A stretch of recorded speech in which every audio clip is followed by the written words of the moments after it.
Welcome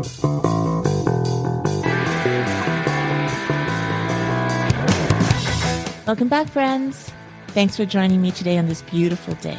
This is the How to Life podcast. My name is Dr. Laura Jaggett, and today's topic is going to be another first for my show. And by the way, this is episode 76.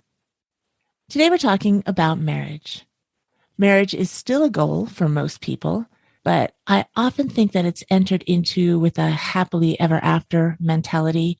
The desire is certainly there, and I think it's natural to think that you're going to be automatically this blissful forever. But like everything organic, marriage is a growing, morphing, changing entity, just like the people who are in it. It changes because of those growing, morphing, changing people who are in it. So in order to preserve it, you really have to make it a priority. When you make it a priority and you set the intention to keep it shiny while everything around it changes, you've lined yourself up for success. It's not so hard to do. It's just a skill set that can be learned. Many couples are not taught to do this because there are so many before them that didn't even know about it themselves. Learning to protect and prioritize your marriage can be learned the hard way through experience and hard knocks, but now with the wonder of information at our fingertips, it's readily available for those who seek it. I'm speaking with Eric Wooten, who is a couples counselor, and together with his wife, Jill, the founder of Altered Marriage, which aims to help couples nurture and thrive in their marriage. I hope this podcast comes at the right time for you. I hope it gives you a direction if you are at a crossroads. And as always, I hope it gives you the impetus to learn more and be better than you were yesterday. Hi, Eric. Thanks for joining me on the How to Life podcast. How are you doing today? I'm doing great. Thanks for having me. This is the first time I've talked about this topic. We are talking about marriage and how to have a strong marriage, because anybody can get married. It's very easy to do, but to continue on purpose and to make sure it succeeds is something that people don't know about. And I'm very happy that you're here to help us learn more about that. Would you please introduce yourself? Tell us a little bit about you. Yeah. Well, my name's Eric Wooten. Been married myself for almost 27 years. I'm a licensed counselor. Been working with couples for over a decade. Have worked in church ministry for a lot of those years, counseling couples, creating environments for couples, both pre-married and married. And that's just my passion. Love to try to help couples make their relationships work. Obviously, we know there's a whole lot of people getting married, and there's a whole lot of people ending their marriages. And I think, some are inevitable, right? When there's issues of abuse and some different things like that, it's hard to hold those relationships. But I think the majority of them are failing simply because people are not doing the right things or don't have the right help when they need it. And so my mission is to prevent that from happening. Like anything that you do in life, you need skills. Sure. To learn how to go through this. And they don't teach you that. How are you supposed to learn that? There's so much information out there, marriage advice and dating advice and relationship advice. And a lot of it is really silly. How do you differentiate between what is kind of silly and what is real? That's something I always wrestle with. And I'm a bit cynical, but so much of the quote dating advice, like the dating coaches and dating experts, that advice is trash for marriage, really. Hopefully this analogy is going to work out. I didn't plan it and we didn't talk about it, but I know a little bit about you, and you played tennis, correct? Yes, I did. And now you do professional pickleball. Correct. Yes. Okay. So to me, that's almost a great analogy, right? Like on the outset, they look the same. We're swinging a racket. We got a net. We're hitting some ball back and forth, right? And so it seems like, hey, whatever you learned in tennis automatically translates into great tennis players are all phenomenal pickleball players. But I'm guessing there's just different stuff to it. What were some skills that worked for tennis that do not work for pickleball, or vice versa? Well, actually, swinging hard doesn't work for pickleball. It's a game of finesse. It's a game of patience. It's different. Yes, you have to adapt your game to the new game. There you go. So what I see is when I look at these YouTube channels or podcasts for dating, I'm seeing stuff like how to know he's into you and how to keep him coming back. 7 texts that let him know you're interested. To me, at the end of the day, most of the dating advice is like how to play a game to manipulate and control the other person to get them to do what you want. And I'm thinking, that sounds fun dating, but like now 27 years into marriage, if I have to get up every day and play the game to try to get my wife to want to be with me and stay with me, like it's just exhausting to think about that. And so basically we're practicing skills that don't work in the game that we're ultimately trying to get into. And then we get in that game using the skills we have and realizing that's not what's going to get you where you need to be. Not to mention when you start dating and like I've got 3 girls, 22, 20, and 17. And I've always said, I prefer you not to have dating relationships in high school because nobody's mature enough to have them. So I already know if you have them, they're going to be dysfunctional and you're going to create bad habits and you're going to learn wrong stuff about yourself. And so I'm almost like, I know you're going to date and I can't get my kids not to date, but let's not try to be super exclusive because you're just going to be practicing something that's going to cause damage and not get you where you want to be. So for me, all the dating advice just doesn't translate to marriage. And that's part of our problem. Yeah, people don't realize that when you do these silly little things that may work in the very beginning, you are creating habits. You're setting a precedent and laying down patterns that are not sustainable. People don't realize that and they don't talk about that. Mm-hmm. And that leads to problems further on.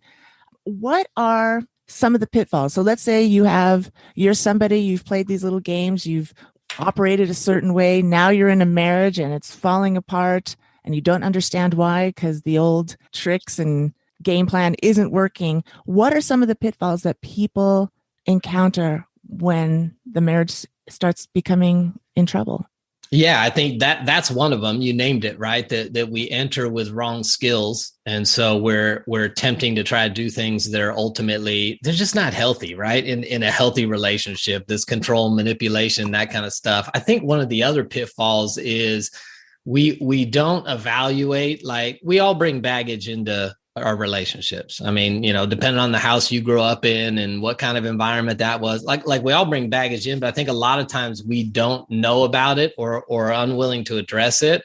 And so what I see with a lot of couples is their areas of pain and woundedness are causing the greatest level of problems in their relationship. And then sometimes you get couples who their 2 areas of woundedness are like gas on a fire. And so, when people talk about, are we a good fit? Are we a good match? I think one of the areas nobody ever looks at is our insecurities and our woundedness. I'll give you an example. So let's say somebody grew up in a home that maybe dad left them when they were young, or they've been in past relationships where the person's always left them. So they've got these kind of rejection, abandonment issues, right? Fear that they're going to be left again. And so that's one of those areas they're going to protect at all costs. That's going to be one of those areas where when it happens, you're going to get an overreaction every single time.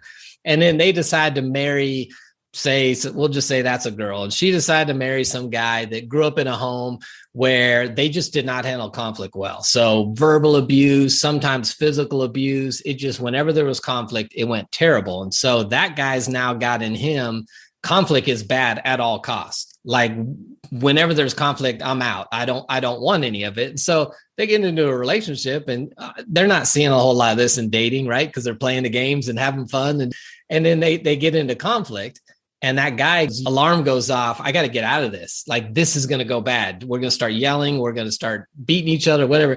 So he withdraws. Well, he's withdrawing from the person whose biggest fear is abandonment and rejection. So she's like, devastated that he pulled away. So she's pursuing him like, don't leave. And it's escalating. Those couples, if they don't recognize those things and heal them on some level, for their whole marriage, will be stuck in those cycles of he's going to always withdraw and she's going to, feel rejected. And I can go through the list, take someone who's, got weight issues and, marries the Zumba instructor. And it's like just who she is makes him feel bad about who he is every day of his life. And like, that's hard to overcome in a relationship.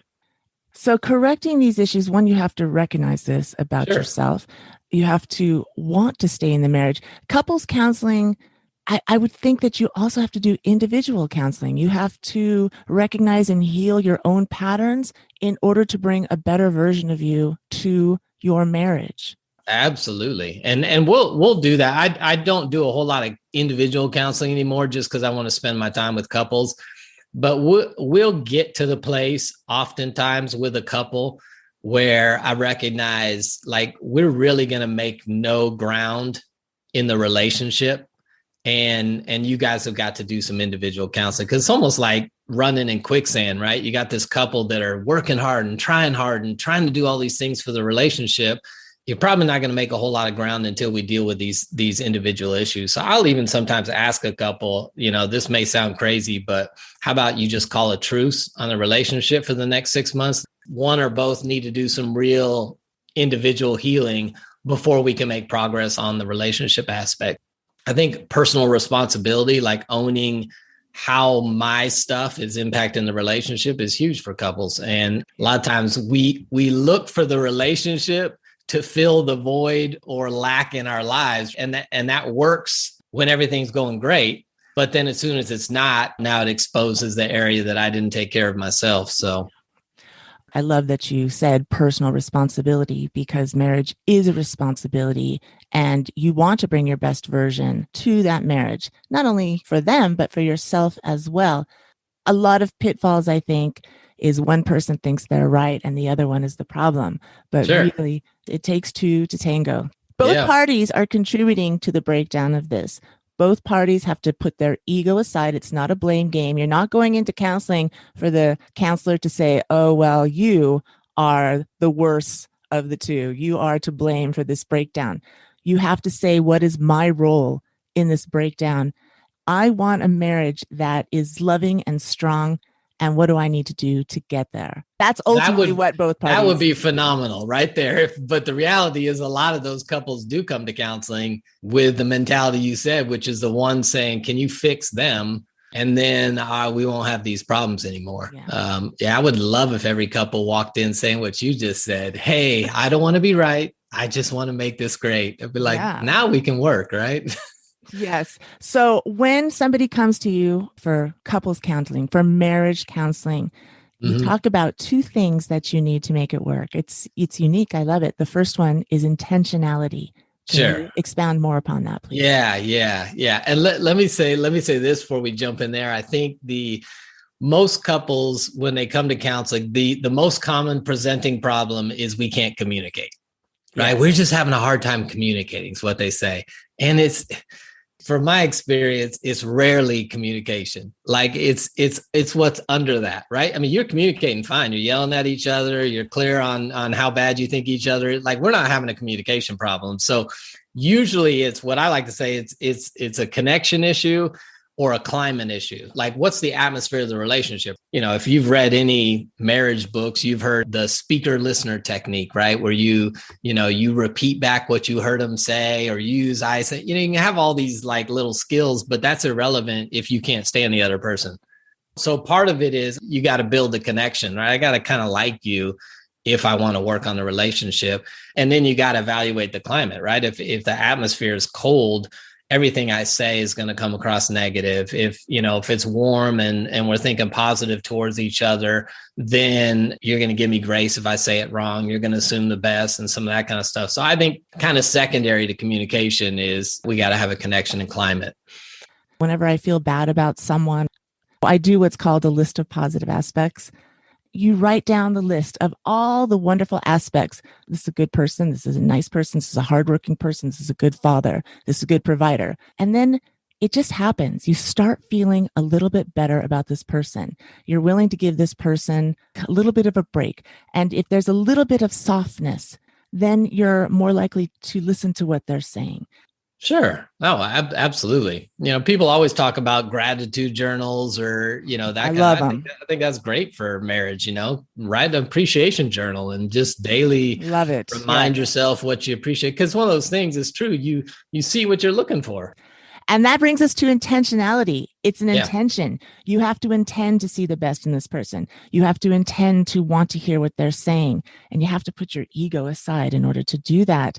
Talk a little bit more about intentionality. Sure. Yeah. So I think, and we'll get to the second one, but intentionality, I think, is key for marriage. One of the dating lies, right? I think that we get stuck on, and part of it is experiential because dating's fun, right? There's no responsibility. But I think then we buy into the myth that if we have a good relationship, that everything in the relationship just organically and spontaneously happens, right? You just, it's like, hey, we go on dates and we just communicate and we have sex and all these things. If you're healthy, they just happen. Like we don't have to plan them.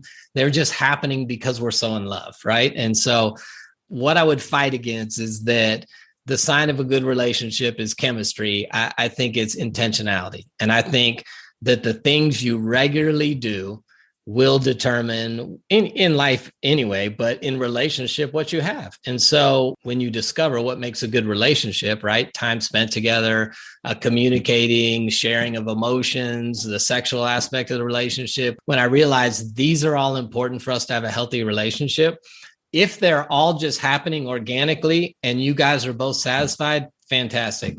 But most couples, you start getting responsibility, right? You get a house, you got jobs, you start having a family, or you got dogs or whatever.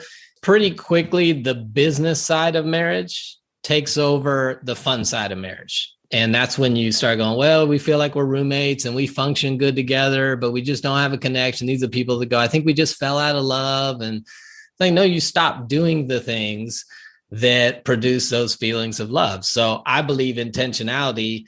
If the things that are important to the relationship are not happening organically, then I say schedule them. And I don't care what it is.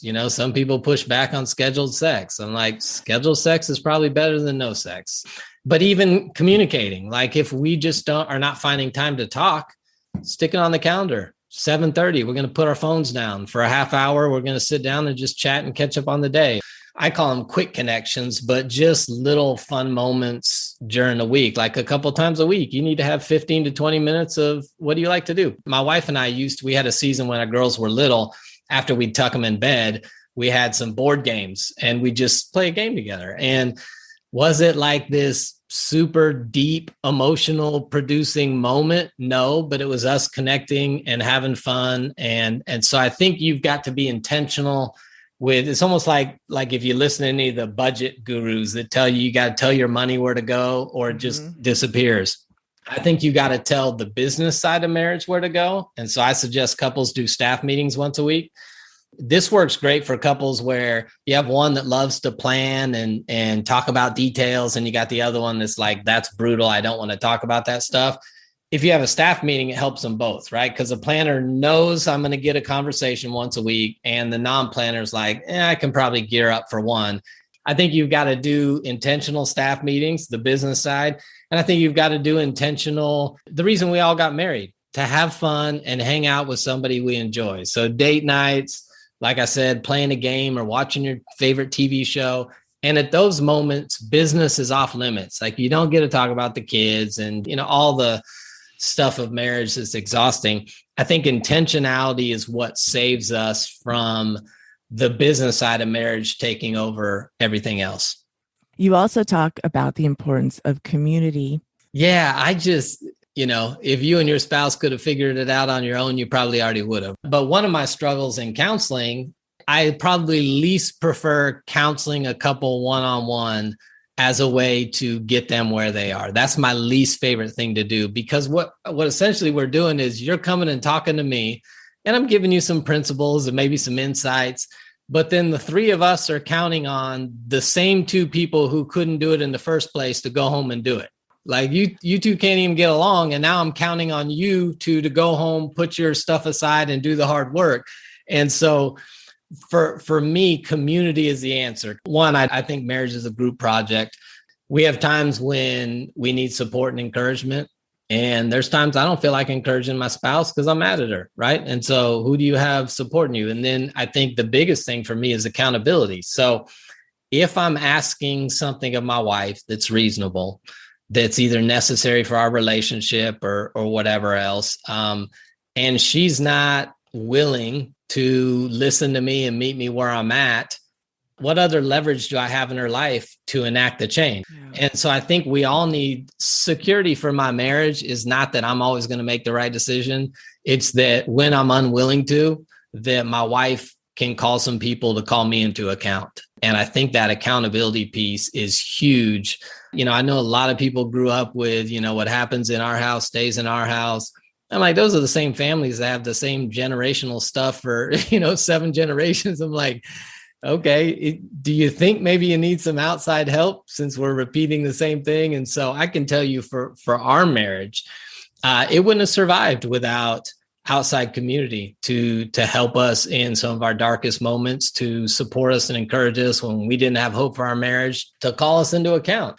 And I think the other thing is just, I don't like being in a position where I'm my spouse's only accountability partner. It's not fun to go to date night on Friday with my wife if I've been holding her accountable all week for stuff. I just think community is one of those things that a lot of couples don't have.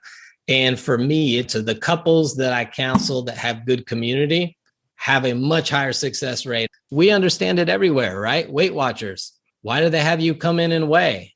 Because it's accountability. And so we've got the most important relationship in our life, who we choose to marry and build a family with. And then we have a different mentality. Like we don't even need some outside help and accountability. So I just think community is huge for walking out what we need to. How important is friendship in your marriage? Yeah, I think it's huge. I would probably push back a little on the people that are hardline, like your spouse has to be your top best friend. I don't know if I go that far. I think they need to be one of your top friends. But, sometimes people marry somebody that have different interests, may not like anything athletic. And so you may have some friends that you go do all that kind of stuff with. But I think a friendship helps. The things that build a friendship are important for a marriage. And so I definitely think it is a key aspect to be able to say, yeah, my spouse is my friend too. Like given the chance, I enjoy hanging out with them. Is it better to be friends before you get married, or can you become friends once you're married? I think if you're going to ask better, I think it's better to be friends before you're married. I don't see too many people that marry somebody that they're kind of not friends with. I know it happens, but I think you can always cultivate a friendship. So I think if you're sitting there going, I'm really not friends with my spouse, then I would say, then create something new.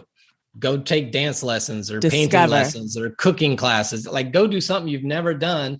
You'll find something that you both go, I kind of like that. And that's your thing. And by the way, if you don't know somebody, you want to get married, that person wants to get married, you both have the same core values, you want to go in the same direction. With those core values, that is your intention, then a friendship can develop around that as well. Oh, absolutely. And I think, that's probably a whole nother podcast. You touched on core values. I just think that is one of the key foundational things to a healthy marriage because it answers so many questions. Yeah. It solves fights before they ever start. It's like, whatever you value, your calendar and your money follow. Mm-hmm. And so if we have separate values, now we're competing with resources, right, of time and money in the marriage. And so I think some couples get away with it for seasons because they've got enough margin, right? Like if I value going on vacations and you value having a big home because you love to entertain, if we've got enough cash, we can do both. But if our margin's tight, now we're fighting about why do we have such a big mortgage? I don't even like it. Yeah. So I think values is huge.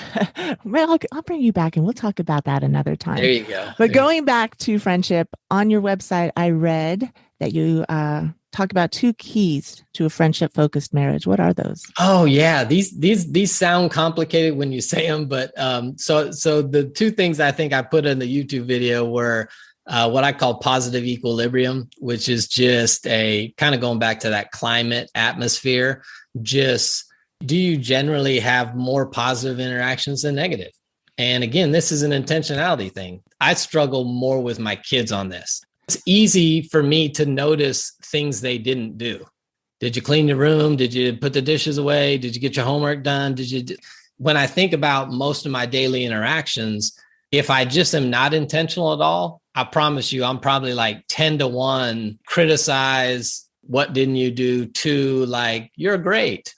And so I have to be intentional with my kids because that's not what I normally see. And I think same thing in a marriage, because the things that our spouse does that kind of hurt us, the pain is much easier to point out, because like, oh, I didn't like that. That didn't feel good. Oh, I felt bad when you did that. And so we want to get rid of the pain. And so we focus all our time on what needs to improve. Like I'll tell couples, sometimes you got to focus on the growth, not the gap. Like we look at, I wish we were, quote, there. And since we're not there, I'm just focused on what do we need to do to get there. And I'm like, but last week you guys hung out twice and you haven't done that in a month. That's awesome. So I think that the positive equilibrium is simply just, are you having more positive interactions than negative? And, a lot of psychologists will tell you 5-to-1 or 9-to-1 is the positive to negative ratio you need to have in a relationship in order for it to be healthy. So when that's positive and conflict arises, you won't take as big of a hit. The more positive interactions you have a positive set point. And then when, negativity hits, conflict hits, it'll bump you a little, but you rise right back, as opposed to couples who don't have that, it's really going to tank. So that was one positive equilibrium. And then the other was just what psychologist John Gottman calls repair attempts. Conflict is inevitable. And in a lot of his research, he found that it was not so much the amount of conflict that determined whether a relationship was good or not, but it was their success in repair attempts. Either, extending the olive branch after there's been conflict, and that's saying sorry. Sometimes it's just starting a conversation again. You had a bad night and the next morning you both walk out into the kitchen. Are you going to be silent, or is one of you going to say, how you doing this morning? Or do you want some coffee? Or, anything to kind of make an attempt to repair where the damage has been. They found that was one of the keys to happy relationships. And I think ultimately a good friendship. And I talk to a lot of couples that, will say, I don't think my spouse has ever apologized. Like they're saying they never make a repair attempt. It's always on me to have to step back into it. And so I think couples who have a good friendship are much more likely to do that with each other. Your website is called Altered Marriage. Correct. Like the altar. Very like clever. An altar, ARED. Yes. What can we find there?